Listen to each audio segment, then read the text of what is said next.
Hi friends, Vishwaksen నటించిన 'Gaami' movie గురించి అయితే తెలుసుకుందాం. సో ఈరోజు వీడియోలో ఈ స్టోరీ ఎలా ఉంది, దీంట్లో ప్లస్ అండ్ మైనస్ పాయింట్స్ కూడా తెలుసుకుందాం. సో వీడియోని ఎవరైతే కొత్తవారు చూస్తున్నారో మన పాడ్కాస్ట్ ఛానల్ కొత్తగా చూసినట్లయితే తప్పకుండా అయితే సబ్స్క్రైబ్ చేసుకోండి. మంచి రివ్యూస్ అయితే వస్తాయి. ఈ కథ విషయంలోకి వెళ్ళిపోతే శంకర్ అంటే మన విశ్వక్సేన్ అనమాట. ఓ అఘోరాగా ఉంటాడు. తను ఎవరో, గతం ఏంటి, ఎక్కడి నుంచి వచ్చాడు, ఈ జ్ఞాపకాలేం అతడికి ఏం గుర్తుండవు. పైగా మానవ స్పర్శను తట్టుకోలేని ఓ అరుదైన వ్యాధి అయితే బాధపడుతుంటాడు. దీంతో తోటి అఘోరాలంతా తనని శాపగ్రస్తుడిగా అయితే భావించి ఆశ్రమం నుంచి అయితే వెళ్ళేస్తారనమాట.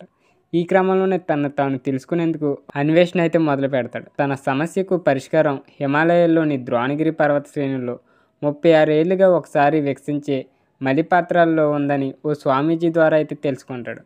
అక్కడికి చేరుకోవాలంటే ఎన్నో ప్రమాదాలను దాటుకుని వెళ్ళాలి. సో వాటన్నిటిని లెక్క చేయకుండా డాక్టర్ జాన్వి అంటే మన చాందిని చౌదరితో కలిసి అక్కడ బయలుదేరతాడు. ఆ తర్వాత ఏమైంది, మలిపత్రాలు సాధించే క్రమంలో అతనికి ఎదురైన సవాలేంటి, దేవదాసి దుర్గ అంటే అభినయ కూతురు ఉమా హారిక, సిటీలో 333 అంటే అహ్మద్దల్ జ్ఞాపకాలు అతడికి ఎందుకు వెంటాడుతూ ఉంటాయి, వాళ్ళతో అతనికి ఉన్న సంబంధం ఏంటి, ఇంకా విషయాలు తెలుసుకోవాలంటే తప్పకుండా ఈ మూవీ చూస్తే తెలుస్తాయి. ఇక ఈ సినిమా ఎలా సాగిద్దంటే, కొత్తదనంతో నిండిన కథలు చూడాలనుకునే ప్రేక్షకులు ఈ సినిమా మంచి సంతృప్తి అయితే ఇచ్చేద్ది. ఇక ఇటీవల ప్రచార కార్యక్రమంలో విశ్వక్సేన్ చెప్పిన మాటలు ఇవి. తెరపై సినిమా చూసినంతసేపు నిజంగా ప్రేక్షకులకు అదే అనుభూతి అయితే కలుగుతుంది. డైరెక్టర్ కూడా కథను ఆరంభించిన తీరు కూడా చాలా బాగుంటుంది. దాన్ని 3 జీవిత కథలుగా అయితే సమాంతరంగా అయితే చూపిస్తూ ఆ ఇంట్రెస్టింగ్ అయితే ముందు తీసుకెళ్లే విధానం, ఇంకా క్లైమాక్స్కి వచ్చేసి వాటన్నిటిని ఒకదానితో ఒకటి ముడిపెట్టిన పద్ధతి ఇంకా ఆశ్చర్యపరిచేలా అయితే చేస్తుంది. ఇక క్లైమాక్స్ సన్నివేశాలను చూసినప్పుడు ఖచ్చితంగా కేర్ ఆఫ్ కంచరపాలెం అయితే గుర్తుకొస్తుంది. ఇక శంకర్గా విశ్వక్సేన్ పరిచయం చేస్తూ సినిమాని ఆరంభించిన తీరు ఆసక్తికరంగా అయితే ఉంటుంది.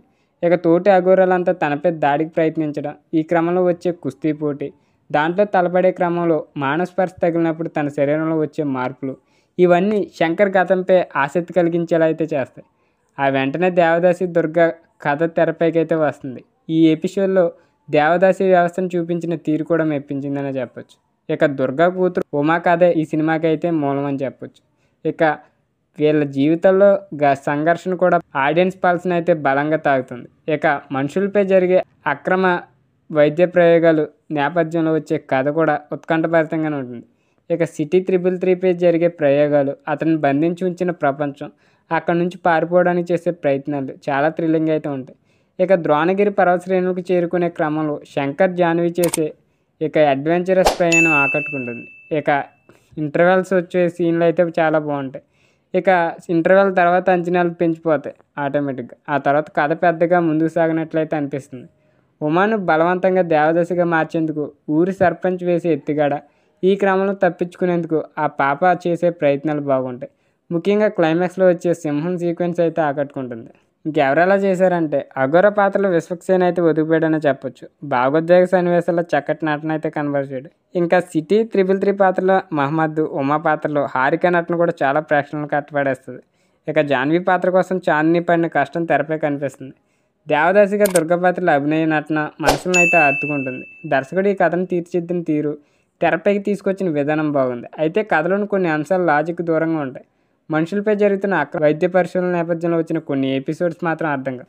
ఇక నరేష్ కుమార్ అని అయితే మ్యూజిక్ చాలా బాగుందని చెప్పొచ్చు.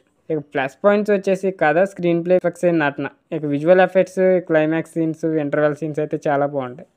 ఇక దీంట్లో నెగిటివ్ వచ్చేసి నెమ్మదిగా సాగే కథ అనే చెప్పొచ్చు. లాజిక్ లేని కొన్ని సీన్స్ అయితే ఉంటాయి, ఇవే మైనస్ పాయింట్స్.